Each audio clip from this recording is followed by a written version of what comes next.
What if I told you that the most sacred place in the history of humanity was erased from the map on purpose?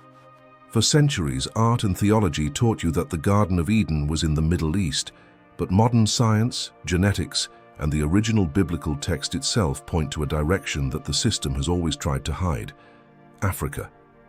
Today I will reveal to you the discovery of rivers buried under the Sahara and the DNA that proves where the real Adam and Eve came from. If you have the courage to question the story they designed for you, leave your like and subscribe to the channel. Stay until the end, because the evidence that the museums tried to suppress will fall apart now. What few realize is that the search for the Garden of Eden transcends mere geographical curiosity. It is in essence a search for our own spiritual and cultural origins. The Eden narrative is one of humanity's oldest and most influential stories, encapsulating the idea of a lost paradise that resonates in almost every known culture. In biblical tradition, Eden is described as a place of perfection and closeness to the divine, where humanity lived in harmony with nature. However, the physical location of this garden has been the subject of debate for thousands of years. Most traditional theories place Eden in Mesopotamia, a region that roughly corresponds to modern-day Iraq, due to the presence of the Tigris and Euphrates rivers. But this interpretation ignores the other two rivers mentioned in Genesis, the Pishon and the Gihon, which have no clear counterpart in Mesopotamia. Historical records show that Eden, as described in the book of Genesis, cannot be completely located based on references to the Tigris and Euphrates alone. This is where attention to Pishon and Gihon becomes important. Studies indicate that these rivers could be associated with regions in Africa. The Pishon is described as flowing around the land of Havilah, an area rich in gold and precious stones, while the Gihon is mentioned in connection with the land of Cush, which many scholars identify as ancient Ethiopia. The land of Havilah, according to some sources, may have been located in what we know today as the Arabian Peninsula or even regions of West Africa, when we consider the reports of natural riches. Reality shows that considering Africa as a possible location for the Garden of Eden is not just a modern idea. In fact, there are African traditions and myths that speak of a primordial paradise. Furthermore, the African hypothesis for Eden is reinforced by the continent's biological and geological richness, which could have supported such a garden.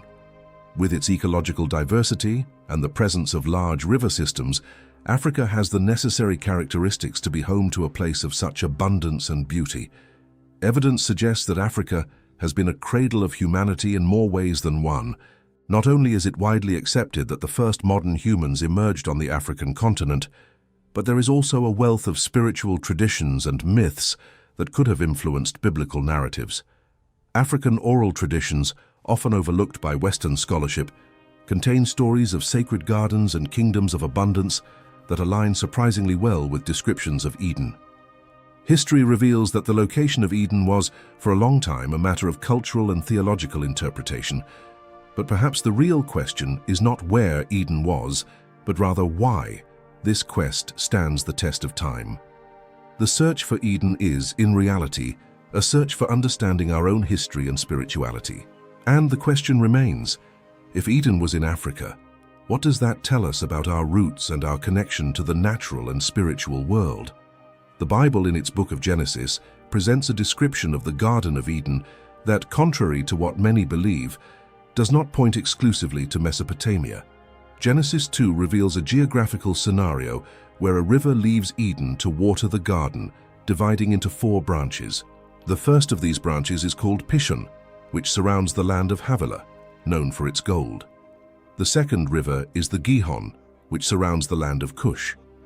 The other 2 rivers, the Tigris and Euphrates, are often associated with Mesopotamia, but the mention of Cush and Havilah challenges this traditional location. The term Cush in the Bible invariably refers to the region we know today as Sudan and Ethiopia, or historical Nubia, placing us directly in Africa. The truth is that traditional interpretation has ignored the African connectivity of these rivers, treating Cush as a reference to another location, different from that recognized in other biblical contexts. However, the biblical text is clear. The Gihon surrounds the land of Cush, researchers maintaining Eden's Mesopotamian location, face an inconsistency geographical situation that is only resolved when the possibility of an African location is admitted. Considering the original text, the land of Havilah also deserves a more in-depth analysis. In other biblical accounts, Havilah is mentioned in contexts that associate it with African or nearby regions, such as parts of the Arabian Peninsula or possibly towards West Africa. The facts reveal that the acceptance of an African location for Eden is not a modern or marginal idea. In reality, not only the biblical text, but also the geological and biological richness of Africa support this hypothesis. Africa is a continent of extraordinary ecological diversity and features large river systems that could have supported a garden of such abundance as Eden. Studies indicate that the presence of gold and precious stones in areas identified as parts of Havilah further corroborates this theory.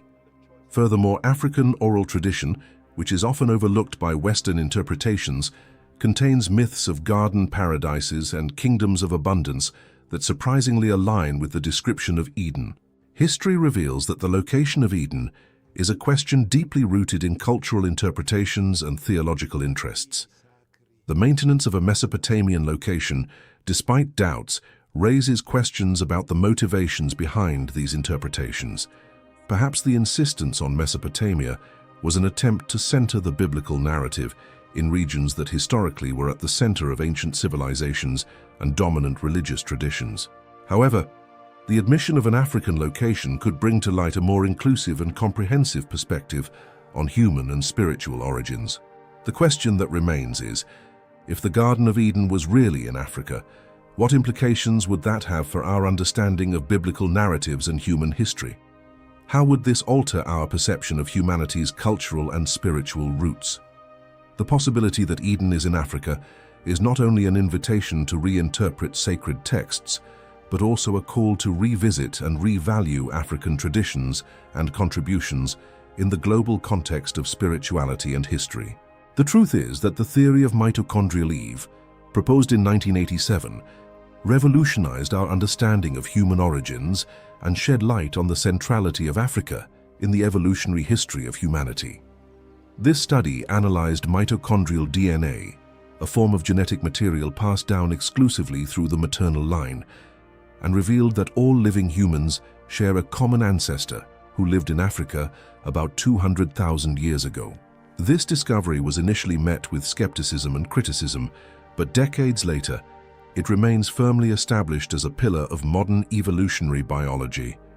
The question is not whether this theory is accurate, it is because it has not yet completely transformed our understanding of the world, especially as it relates to dominant narratives about the Garden of Eden.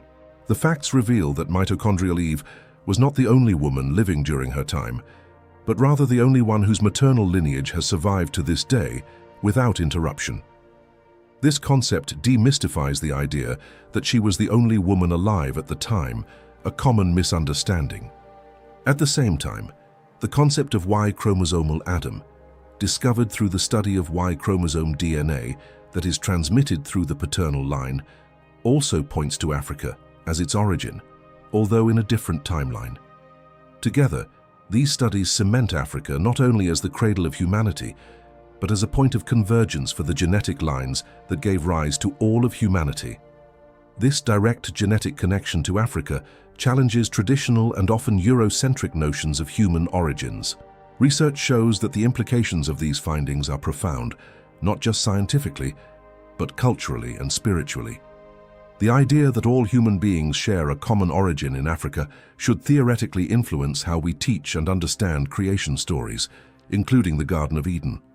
However, prevailing religious and educational narratives still cling to a view that often marginalizes or ignores African centrality. This resistance can be attributed to centuries of theological and cultural interpretations that were shaped by Eurocentric perspectives, which sought to center the biblical narrative in the Middle Eastern and European regions. It turns out that science not only provides us with a more accurate picture of our origins, but also offers us an opportunity to reevaluate and expand our understanding of the stories that shape our collective identity. If the Garden of Eden is a symbol of humanity's beginnings, then the genetic confirmation of Africa as the birthplace of us all should encourage us to re-examine and perhaps re-signify these narratives in a more inclusive and global context. After all, history is not just about where we began, but about how we choose to understand and teach that beginning. Historical records show that resistance to this paradigm shift can be deeply rooted in interests that prefer to maintain established narratives. However, science presents us with undeniable evidence. The true origin of humanity is in Africa. The question that remains is not just about the geographic location of Eden, but about what we are willing to accept and integrate into our collective understanding of the human past, especially when faced with truths that challenge traditional structures. As genetics pushes us to rediscover our origins, are we ready to embrace a vision of Eden that respects and celebrates the rich tapestry of African history? In 1994, the shocking revelation of Farouk El-Baz, a renowned geologist who collaborated with NASA, brought to light a hidden facet of African geography. Satellite images penetrating the Sahara Desert have revealed a vast system of ancient rivers, now invisible to the naked eye, but which once irrigated a lush, living landscape.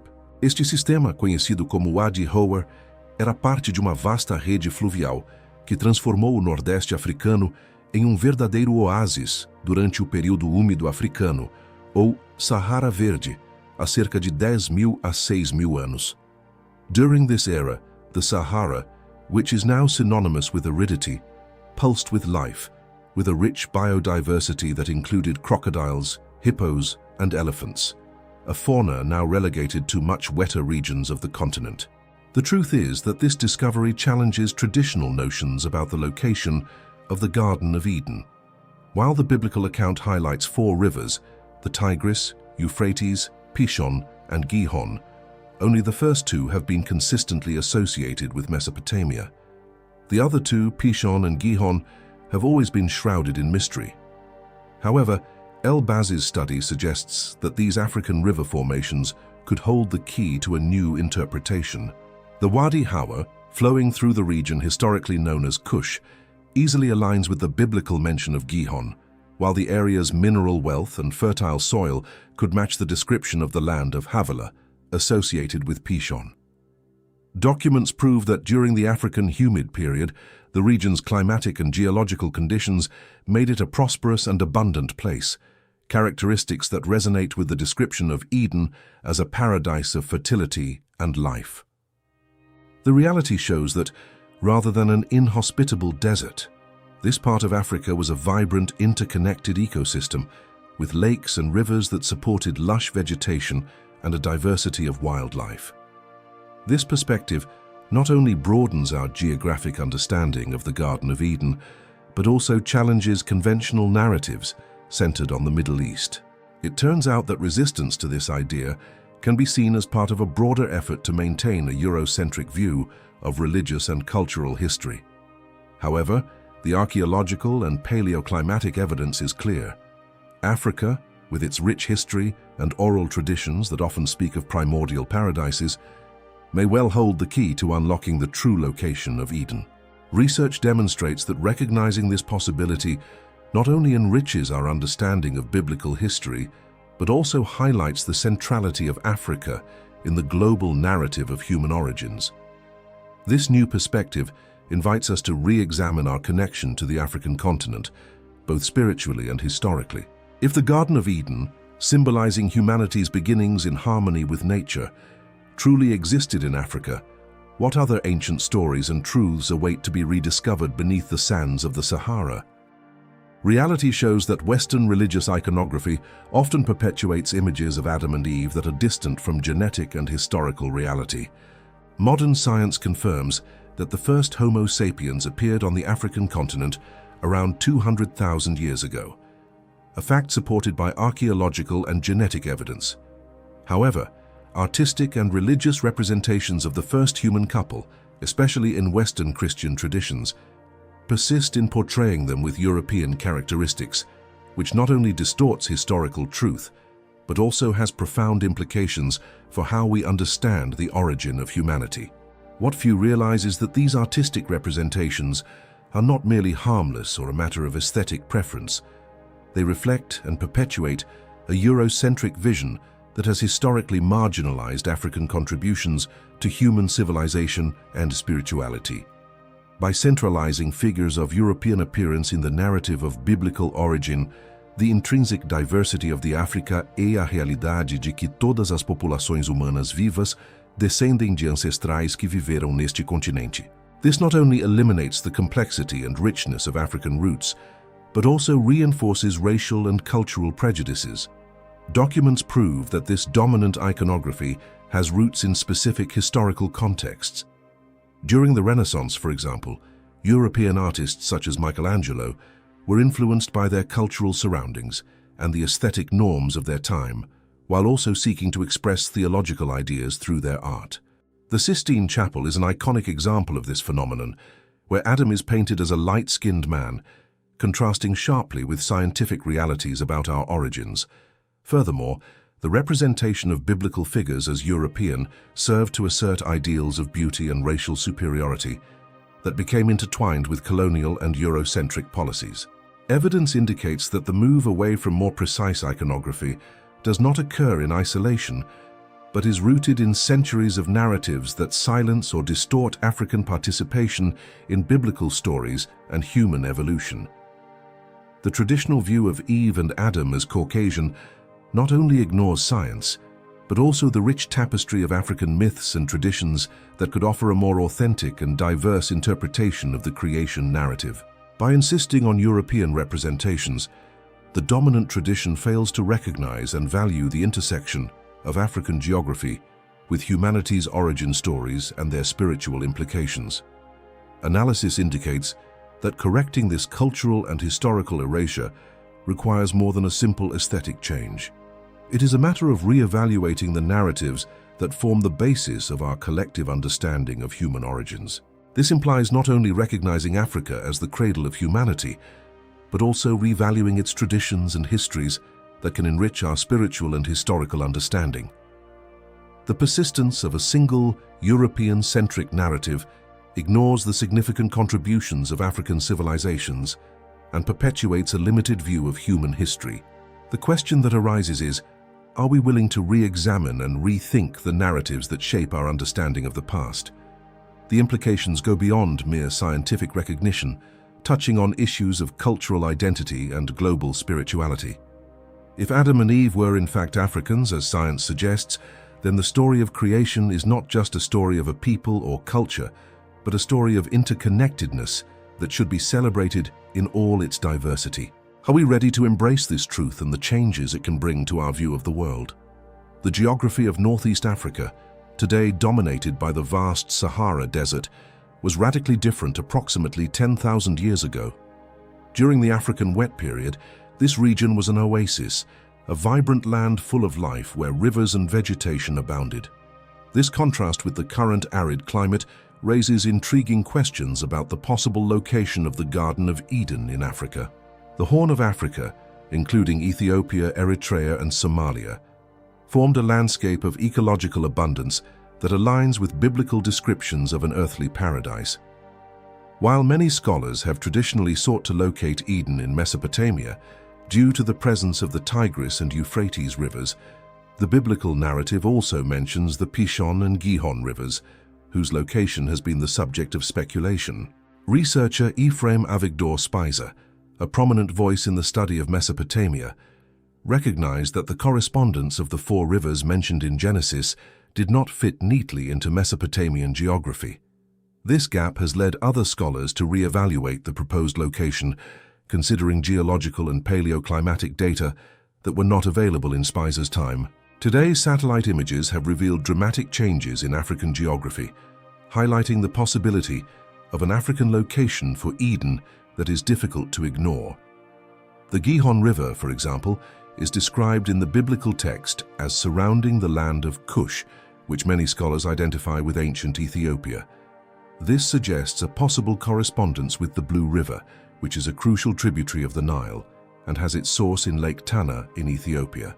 Evidence suggests that the Pishon could be associated with other river systems in the region, perhaps even the ancient Wadi Hawa system, which once fed a vast ecological network in the Sahara. Resistance to accepting this African interpretation lies not in a lack of concrete evidence, but in a reluctance to allow discoveries to move the biblical narrative beyond Mesopotamia and toward Africa. This hesitation in accepting an African location for Eden can be seen as a reflection of historical and cultural prejudices that privileged an African location, Eurocentric perspective on the origin of civilizations.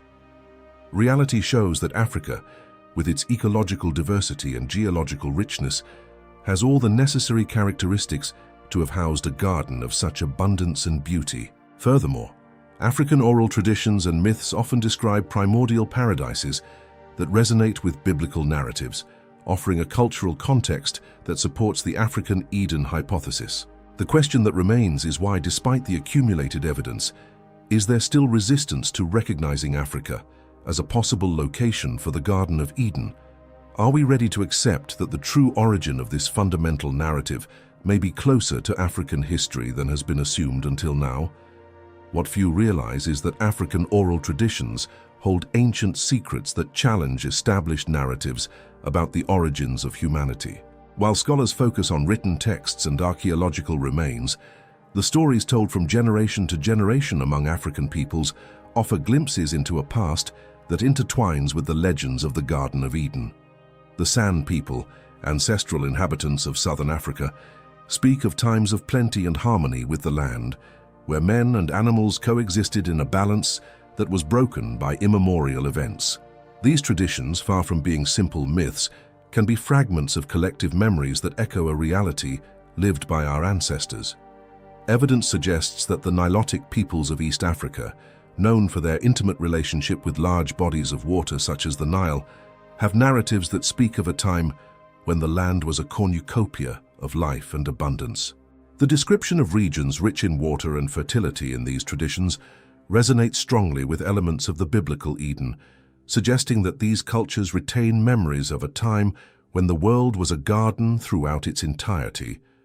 The fact that many of these traditions were recorded before contact with Christianity or Islam reinforces the idea that they are not mere adaptations of biblical narratives, but rather authentic stories that may share a common root with the Eden story.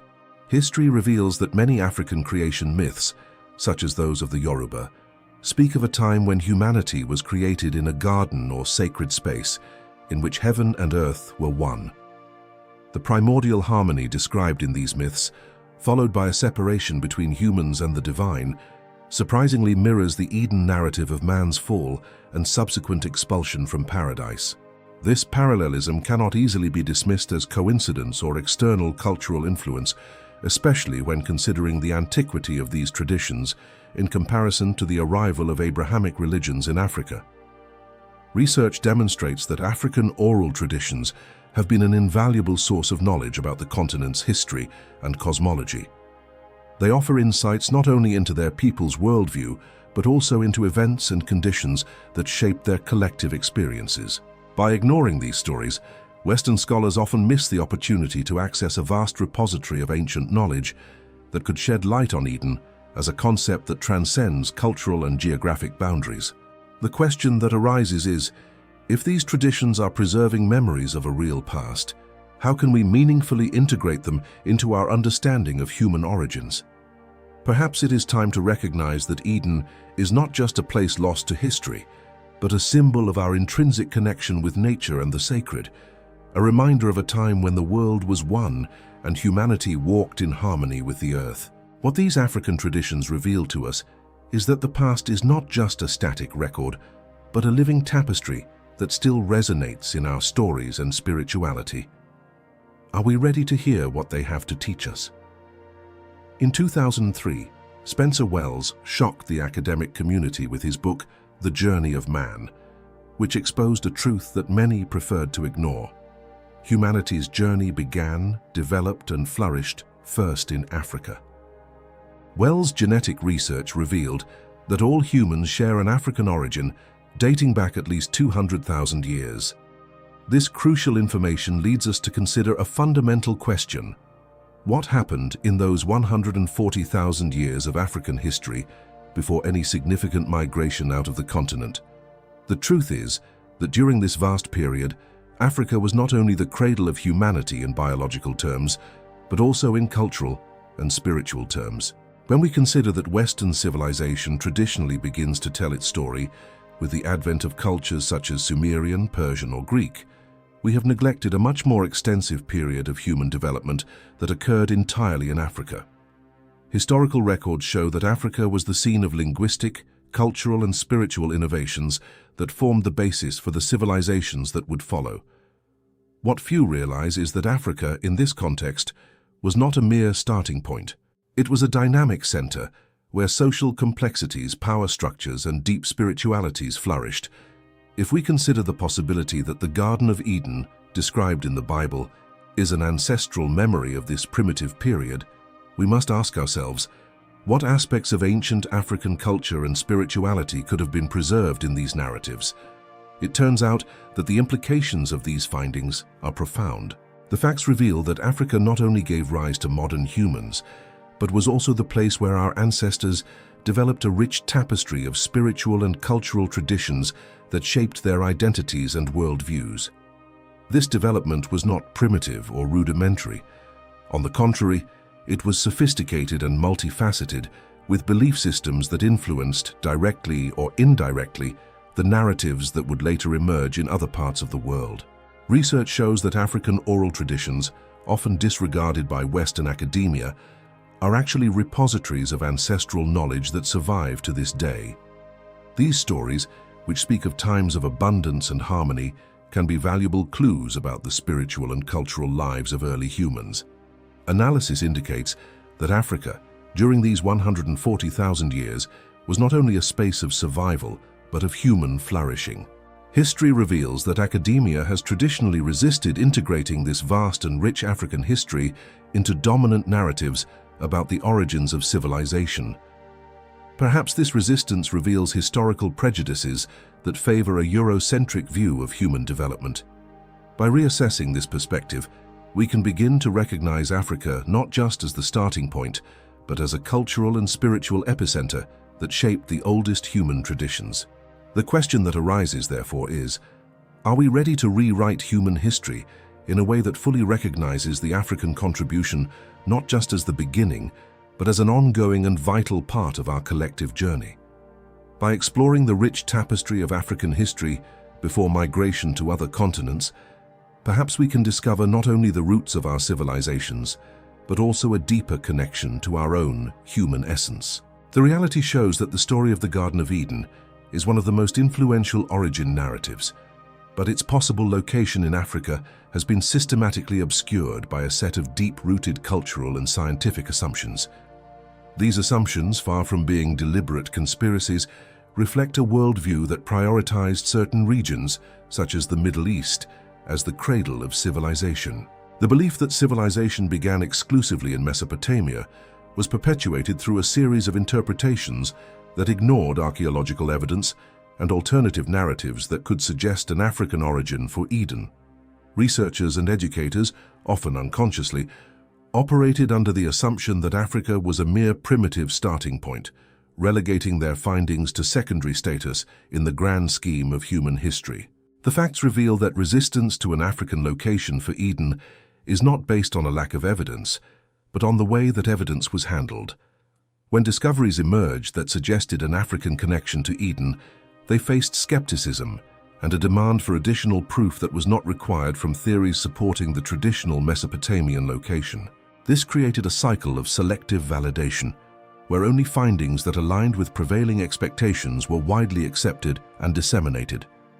Articles defending the African hypothesis often remained confined to specialized academic publications without reaching a wider audience. Research shows that religious iconography and cultural interpretations also played a significant role in this process. The predominance of images of biblical characters with European characteristics reinforced the perception that biblical narratives were closely linked to Western civilization and its geographic landscapes. This visual representation helped solidify the notion that biblical events occurred in distant African lands, creating a dissonance between historical evidence and popular perception. It turns out that this resistance to reconsidering the location of Eden as African can also be seen as part of a broader paradigm. Wide marginalization of African contributions to human history and spirituality. Acceptance of Africa as a possible location for Eden would require a reassessment of the central narratives that form the basis of Western religious and cultural traditions. This could challenge power structures and historical paradigms that have been widely accepted and rarely questioned. History reveals that although there was no centralized conspiracy to suppress the discovery of African Eden, the cumulative effect of decades of assumptions and prejudices has resulted in a form of suppression that is equally powerful. Discoveries that could rewrite the history of the Garden of Eden and its connection to the African continent remain largely unknown to the general public. The question that remains is, are we prepared to confront these historical prejudices and accept the possibility that Eden, like humanity itself, may have its deepest roots in Africa? How could this truth transform our understanding of biblical narratives and human history?